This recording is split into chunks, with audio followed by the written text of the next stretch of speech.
بسم اللہ الرحمن الرحیم۔ السلام علیکم ورحمۃ اللہ وبرکاتہ۔ عزیز طلبہ و طالبات، ہم نے کتاب اصول الشاشی سے صفحہ نمبر 6 کے نصف تک 5 سبق مکمل پڑھ لیے ہیں۔ سبق نمبر 4 اور 5 میں ہم نے خاص کا حکم اور اس سے متعلق جو 3 مثالیں تھی، ان سب کو الحمدللہ ہم نے تفصیل کے ساتھ پڑھ لیا تھا۔ میں دہرا دیتا ہوں تاکہ ذہن نشین ہو جائے۔ خاص کا حکم کتاب اللہ سے کیا ہے؟ کتاب اللہ کے خاص پر عمل کرنا یقینی طور پر واجب ہے، اس کے خلاف نہیں کر سکتے ہیں۔ جیسا حکم ہو بہو اس پر عمل کرنا واجب ہے یقینی طور پر۔ یہ امام ابو حنیفہ رحمۃ اللہ علیہ فرماتے ہیں۔ امام شافعی رحمۃ اللہ علیہ فرماتے ہیں کہ خاص پر یقینی طور پر عمل کرنا واجب نہیں ہے، قطعی طور پر عمل کرنا واجب نہیں ہے، اس لیے کہ خاص سے جب حکم قطعی ثابت نہیں ہوتا تو عمل کرنا بھی قطعی طور پر واجب نہیں ہوگا۔ خاص سے، کتاب اللہ کے خاص سے حکم ظنی ثابت ہوتا ہے تو عمل کرنا بھی واجب یقینی طور پر نہیں ہوگا۔ اس کے بعد ہم نے 3 مثالیں پڑھی تھی جن میں امام ابو حنیفہ رحمۃ اللہ علیہ اور امام شافعی رحمۃ اللہ علیہ کا اختلاف تھا۔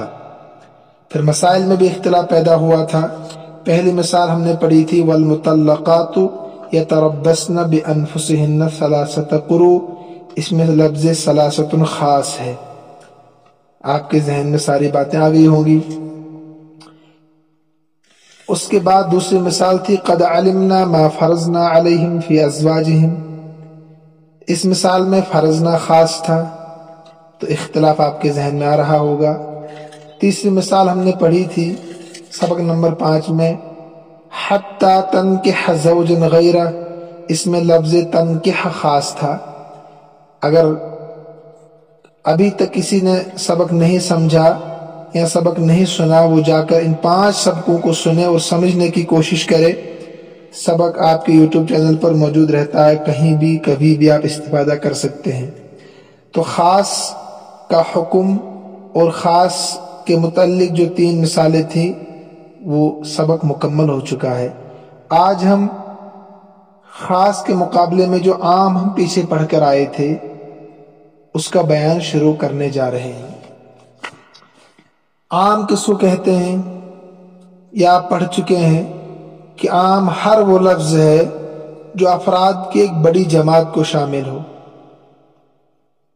پیچھے پڑھا نا آپ نے شروع میں، جو ایک ینتظم جمعا من الافراد، جو ایک افراد کی بڑی جماعت کو شامل ہو، اس کو عام کہتے ہیں۔ لیکن یہاں پھر سے بیان کرنے کی کیا ضرورت محسوس ہوئی جب شروع میں آپ نے تعریف پڑھی تھی؟ اصل میں یہاں سے عام کی تقسیم کر رہے ہیں صاحب کتاب رحمۃ اللہ علیہ۔ وہاں صرف تعریف تھی، ڈیفینیشن تھی، یہاں تقسیم ہوگی۔ فرماتے ہیں کہ عام کی 2 قسمیں ہیں جو کتاب میں لکھی ہے۔ عام خص عنہ البعض، یعنی وہ عام جس کے افراد میں سے بعض کو خاص کر لیا گیا ہو۔ عام ایسا عام خص عنہ البعض جس میں سے بعض کو خاص کر لیا گیا ہو۔ مثلا 100 میں سے 10 کو آپ نے خاص کر لیا۔ 100 بچے یہاں پڑھ رہے ہیں، میں نے کہا 10 بچے الگ ہو جاؤ، یہ عام خص عنہ البعض ہے جس میں بعض کو خاص کر لیا گیا ہو۔ دوسری قسم ہے عام لم یخص عنہ شیء، ایسا عام جس میں سے کسی چیز کو خاص نہ کیا گیا ہو۔ میں نے کہا 100 کے 100 آپ باہر نکلو، یہ عام حکم ہے۔ پورا کالج کی تمام طالبات، تمام طلبہ باہر نکلو، یہ عام ہے۔ ٹھیک ہے؟ تو عام کی 2 قسمیں، وہ عام جس میں سے بعض کو خاص کر لیا گیا ہو اور وہ عام جس میں سے بعض کو خاص نہ کیا گیا ہو۔ ان 2 قسموں میں سے جو دوسری والی قسم ہے، یعنی وہ عام